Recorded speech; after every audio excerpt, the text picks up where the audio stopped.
ನಮಸ್ಕಾರ ರೀ Kalaburagi, welcome back to my YouTube channel. ನಾನಿವತ್ತು ಶ್ರೀ ದುರ್ಗಾದೇವಿ ಕೃಷಿ ಕೇಂದ್ರಕ್ಕೆ ಬಂದಿದ್ದೀನಿ. ಬನ್ನಿ ಒಳಗಡೆ ಹೋಗೋಣ. ಇಲ್ಲಿ ರೈತರಿಗೆ ಯಾವ್ಯಾವ ಥರ ಫರ್ಟಿಲೈಸರ್ಸ್ ಆ್ಯಂಡ್ ಕೆಮಿಕಲ್ ಸಿಗುತ್ತೆ ಅಂತ ಕೇಳೋಣ. ಹಾಗೆ ಇದರಿಂದ ರೈತರಿಗೆ ಯಾವ್ಯಾವ ಥರ ಬೆನಿಫಿಟ್ಸ್ ಇದೆ ಅಂತಲೂ ಕೇಳೋಣ. ಕ್ರಾಂತಿ ಅಂತ ಮಲ್ಟಿಪ್ಲೆಕ್ಸ್ ಕಂಪ್ನಿದು. ಇದರಲ್ಲಿ ನೋಡಿ major micronutrient, secondary nutrient ಮತ್ತು micronutrient. For example major micronutrients NPK ಮತ್ತೆ ಸೆಕೆಂಡರಿ ನ್ಯೂಟ್ರಿಯೆಂಟ್ಸ್ ಮತ್ತೆ ಇವನ್ ನ್ಯೂಟ್ರಿಯೆಂಟ್ಸ್ ಕೂಡ ಇದರಲ್ಲಿ ಅವೈಲೇಬಲ್ ಇರುತ್ತೆ. ಇದನ್ನ ಸ್ಪ್ರೇ ಮಾಡೋದ್ರಿಂದ ಬೆಳೆಯನ್ನ ನಾವು ಕಂಪ್ಲೀಟ್ ಪ್ಲಾಂಟ್ ಫುಡ್ ಆಗಿ ಕೊಡಬಹುದು. ಇದು ಗೋರಿಕಾ ನೋಡಿ ಮ್ಯಾಮ್, ಇದು fungicide plus bactericide. Fungicide copper oxychloride ಮತ್ತು ಕಸಿಗಾಮೈಸಿನ್ ಬ್ಯಾಕ್ಟೀರಿಯಾಸೈಡ್ ಅಂತ. ಇವಾಗ ನೋಡಿ ಮ್ಯಾಮ್, ನಾರ್ಮಲಿ ಇದು ವಿಲ್ಟ್ ಬರುತ್ತೆ, ಸೊರಗು ರೋಗ. ಅವಾಗ ಬ್ಯಾಕ್ಟೀರಿಯಲ್ ವಿಲ್ಟು ಇರ್ಬೋದು, ಅದು ಫ್ಯೂಸೇರಿಯಂ ವಿಲ್ಟ್, ಫಂಗಲ್ ವಿಲ್ಟು ಇರ್ಬೋದು. ಅವಾಗ ನಾವೇನು ಮಾಡ್ತೀವಿ ಮ್ಯಾಮ್, ಅದು ನಾವು ಅಕಸ್ಮಾತ್ ಅಲ್ಲಿ ಫೀಲ್ಡಿಗೆ ಹೋಗಿರ್ಲಿಲ್ಲ, ಅದು ಹಿಂಗೆ ಒಣಗ್ತಿದೆ, ಸೊರಗು ರೋಗ ಬರ್ತಿದೆ ಅಂತಂದಾಗ ನಾವು ಇದನ್ನ ಕೊಡ್ತೀವಿ ಮ್ಯಾಮ್. ಅವಾಗ ಅವರಿಗೆ ರೈತರಿಗೆ ಗೊತ್ತಾಗಲ್ಲ ಯಾವುದು ಫಂಗಲ್ ವಿಲ್ಟು ಯಾವುದು ಬ್ಯಾಕ್ಟೀರಿಯಲ್ ವಿಲ್ಟ್ ಅಂತ. ಅದಕ್ಕೆ ಅಂತ ನಾವು ಕಾಂಬಿ ಪ್ರಾಡಕ್ಟ್ ಅನ್ನ ಕೊಡ್ತೀವಿ ಮ್ಯಾಮ್ ರೈತರಿಗೆ. ಸಿಮಿಡಾಕ್ಲೋಪ್ರಿಡ್ ಇದು ಸಕಿಂಗ್ ಪೆಸ್ಟ್ಗೆ, ರಸ ಹೀರೋ ಕೀಟಗಳನ್ನ ಅಂತಾರೆ, ಅದಕ್ಕೆ ಅಂತ ಇದನ್ನ ಕೊಡ್ತೀವಿ ಮ್ಯಾಮ್ ನಾವು. ಶಾಪ್ ಇದೆ ನಮ್ದು. ಶಾಪ್ ಇದ್ಮೇಲೆ ಏನ್ ಮಾಡ್ತಾರೆ, ನೂರಾರು ಜನ ರೈತರು ಬರ್ತಾರೆ. ಇವಾಗ ನಾವು ಈ ಪ್ರಾಡಕ್ಟ್ ಕೊಡ್ತಾ ನಾವು ಬಿಸಿಯಲ್ಲಿ ನಾವು ಮರ್ತು ಬಿಟ್ರೆ ಕಷ್ಟ ಆಗುತ್ತೆ. ಇವಾಗ ಅವರು ನಮ್ಮನ್ನ ನಂಬ್ಕೊಂಡು ಕೂತಿರ್ತಾರೆ ಫೀಲ್ಡಲ್ಲಿ, ಇವರು ಬರ್ತಾರೆ, ಭೀಮವರು ಇವತ್ತು ಬರ್ತಾರೆ ನಮ್ಮ ಫೀಲ್ಡ್ಗೆ ನೋಡ್ತಾರೆ ಅಂತ. ನಾವು ಮರ್ತು ಬಿಟ್ರೆ ಅವ್ರಿಗೆ ಕಷ್ಟ ಆಗುತ್ತೆ. ಅದಕ್ಕೆ ಅಂತ ಮ್ಯಾಮ್ ನಾವೇನು ಮಾಡ್ತೀವಿ, ಅವ್ರು ಕಾಲ್ ಮಾಡಿದ ತಕ್ಷಣ ಯಾವ ಊರು, ಅವ್ರ ಫೋನ್ ನಂಬರು ಎಲ್ಲನೂ ಶೆಡ್ಯೂಲ್ ಮಾಡಿಬಿಡ್ತೀವಿ. ಅವರಿಗೆ ನಾವು ತಿಳಿಸ್ಕೊಡ್ತೀವಿ, ನಾವು ಈ ಟೈಮ್ಗೆ ಬರ್ತೀವಿ ನಿಮ್ಮ ಫೀಲ್ಡ್ಗೆ ಅಂತ. ಏನು ತೊಂದರೆ ಇದೆ ಅವ್ರು ಕಾಲ್ ಮಾಡಿದ ತಕ್ಷಣ ನಾವು ಇಲ್ಲಿ ನೋಟ್ ಡೌನ್ ಮಾಡ್ಕೊಂಡ್ಬಿಟ್ಟು ನಾವು ಅವ್ರಿಗೆ ಒಂದು ಟೈಮ್ನ ಸಮಯವನ್ನು ಹೇಳಿಬಿಟ್ಟು ಆ ಊರಿಗೆ ಹೋಗ್ತಿದ್ದೀವಿ ಅಂತ ಹೇಳಿಬಿಟ್ಟು ಅವ್ರ ಫೀಲ್ಡಿಗೆ ಹೋಗಿ ವಿಸಿಟ್ ಮಾಡಿ ಅವ್ರದ್ದು ಏನು ತೊಂದರೆ ಇದೆ ಅನ್ನೋದನ್ನು ನಾವು ಮಾಡ್ಕೊಡ್ತೀವಿ.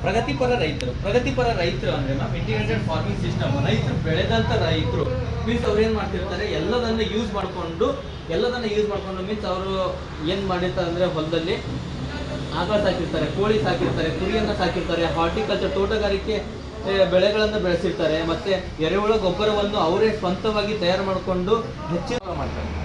ತೊಗರಿ ಬೆಳೆಯವರು ಅಂತ ರೈತರು. ಇವಾಗ ನೋಡಿ, ನಾವು ಸ್ಟಾರ್ಟಿಂಗ್ ಅಲ್ಲಿ ಒಳ್ಳೆ ವೆರೈಟಿ ಆಫ್ ಬೀಜಗಳನ್ನು ಕೊಟ್ಟಿದ್ವಿ ರೈತರಿಗೆ, ರೋಗ ನಿರೋಧಕ ಬೀಜಗಳನ್ನು ಕೊಟ್ಟಿದ್ದೀವಿ, ಎಲ್ಲ ಕೊಟ್ಟಿದ್ದೀವಿ.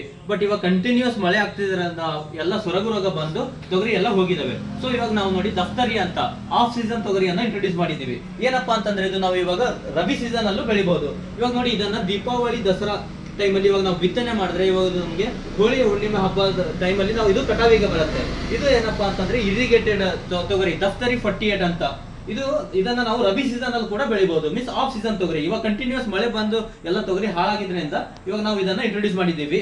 ಇದನ್ನ ಯಾರ ರೈತರು ನೀರಾವರಿ ಮ್ಯಾಮ್ ಇವಾಗ ಖರೀಫ್ ಸೀಸನ್ ಅಲ್ಲಿ ಬೆಳೆ ಲಾಸ್ ಆಯ್ತು ಅಂತ ಅಂದೆ, ಇದು ನಾವು ರಬಿ ಸೀಸನ್ ಅಲ್ಲಿ ಕೂಡ ನಾವು ಬೆಳಿಬಹುದು. ಏನಕ್ಕಪ್ಪ, ಇವಾಗ ಎಲ್ಲಾನು ಎಲ್ಲೆಲ್ಲಿ ತೊಗರಿ ಹೋಗಿದೆ, ಯಾರ ರೈತರ ಹತ್ರ ನೀರಾವರಿ ಇದೇನೋ ಅವರು ಇದನ್ನ ಬೆಳಿಬಹುದು. ಇದು ಏನಪ್ಪಾ ಅಂತಂದ್ರೆ ನಿಮಗೆ ಮಿನಿಮಮ್ 8 ರಿಂದ 10 ಕ್ವಿಂಟಲ್ ಪರ್ ಎಕರೆವರೆಗೂ ನೀವು ಇಳುವರಿಯನ್ನ ತೆಗಿಬಹುದು. ಇದು ನೋಡಿ, ರೋಗ ನಿರೋಧಕ ಶಕ್ತಿ ಒಳಗೊಂಡಿರುತ್ತದೆ.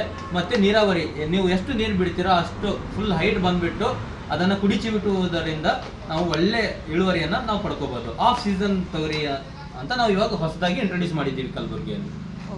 ನೋಡಿ, ಇವಾಗ ನಾವು ಪಪಾಯ ಬೆಳೆ ಕೀಟ ಮತ್ತು ರೋಗ ಬಾಧೆಗಳು ಅದು ಯಾವ ತರ ಇರುತ್ತೆ ಲಕ್ಷಣಗಳು. ಇವಾಗ ನಾವು ಫೀಲ್ಡಿಗೆ ಹೋಗಿರಲ್ಲ, ಅಕಸ್ಮಾತ್ ಅವ್ರು ಬರ್ತಾರೆ, ಇಲ್ಲಿ ತೋರಿಸ್ತೀವಿ ನಾವು, ಸರ್ ನಮ್ದು ಎಲೆ ಈ ತರ ಆಗಿದೆ, ನಮ್ ಬೆಳೆಗೆ ನೋಡಿ ಈ ತರ ರೋಗ ಬಂದಿದೆ.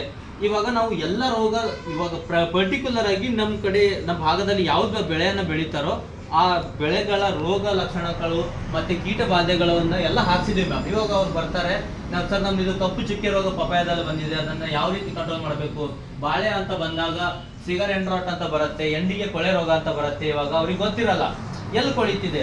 ಇವಾಗ ಅದು ರೋಗ ಲಕ್ಷಣಗಳು ನೋಡಿದಾಗ ಅವ್ರಿಗೆ ಗೊತ್ತಾಗುತ್ತೆ. ಮಾವಿನ ಕೂಡ ಹಾಕಿದೀವಿ ಮ್ಯಾಮ್, ಮತ್ತೆ ಟೊಮೆಟೊ ಹಾಕಿದೀವಿ, ಮತ್ತೆ ಆನಿಯನ್ ಹಾಕಿದೀವಿ, ಈರುಳ್ಳಿ ಹಾಕಿದೀವಿ, ಟೊಮೆಟೊ ಇದೆ, ಮತ್ತೆ ಬದನೆಕಾಯಿ ಇದೆ, ಮತ್ತೆ ಮೆಣಸಿನ್ಕಾಯಿ ಇದೆ, ಮತ್ತೆ ಇವಾಗ ನಾವು ಹತ್ತಿ ಕೂಡ ಹಾಕ್ತಿದೀವಿ, ತೊಗರಿ ಕೂಡ ಹಾಕ್ತಿದೀವಿ, ಆ ತರ ಮ್ಯಾಮ್. ಇದು ನೋಡಿ ಮಹಾನ್ ನೀಮ್ ಕೇಕ್ ಅಂತ. ಇದರಲ್ಲಿ neem cake with 7% neem oil ಅಂತ ಬರುತ್ತೆ. ಇದನ್ನ ಏನಕ್ಕೆ ಯೂಸ್ ಮಾಡ್ಬೇಕಪ್ಪ ಅಂತಂದ್ರೆ, ಸ್ಟಾರ್ಟಿಂಗ್ ನಾವು ಹಾರ್ಟಿಕಲ್ಚರ್ ತೋಟಗಾರಿಕೆ ಆಗಿರ್ಬೋದು, ಇಲ್ಲ ಬಾಳೆ ಆಗಿರ್ಬೋದು, ಮತ್ತೆ ಕಬ್ಬಾಗಿರ್ಬೋದು, ಇದು ಸ್ಟಾರ್ಟಿಂಗ್ ನಾವು ಇದನ್ನ ಹೊಲಕ್ಕೆ ಹಾಕೋದ್ರಿಂದ ಪೀಪಲ್ ಸ್ಟೇಜ್, ರೂಟ್ ಗ್ರಬ್ಸ್, ಇವನ್ ಬೇರೆ ಪೀಪಲ್ ಸ್ಟೇಜ್ ಅಂತಲ್ಲಿರುವಂತ ಎಲ್ಲ ಕೀಟಗಳನ್ನ ನಾಶ ಮಾಡುತ್ತೆ. ಮತ್ತೆ ರೋಗ ನಿರೋಧಕ ಶಕ್ತಿ ಕೂಡ ಇದು ಕೊಡುತ್ತೆ. ಓಕೆ. ನೋಡಿ ರೈತ ಮಿತ್ರರೇ, ನಮ್ಮ ಕಲಬುರಗಿಯಲ್ಲಿ ಶ್ರೀ ದುರ್ಗಾದೇವಿ ಕೃಷಿ ಕೇಂದ್ರದಲ್ಲಿ ಒಳ್ಳೆಯ ಗುಣಮಟ್ಟದ ಎಲ್ಲ ತರಹದ ಬೀಜಗಳು, ಕೀಟನಾಶಕಗಳು, ರಸಗೊಬ್ಬರಗಳು ಮತ್ತು ಶಿಲೀಂಧ್ರನಾಶಕಗಳು ಲಭ್ಯವಿದೆ. ಅದರ ಜೊತೆಯಲ್ಲಿ free of cost field consultancy ಕೂಡ ಇದೆ. ಐ ಹೋಪ್ ಈ ವಿಡಿಯೋ ನಿಮಗೆ ಇಷ್ಟ ಆಗಿದೆ ಅಂದ್ಕೊಳ್ತೀನಿ.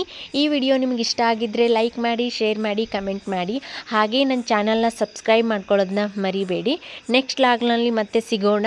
ಅಲ್ಲಿವರೆಗೂ keep watch more my channel. Thank you.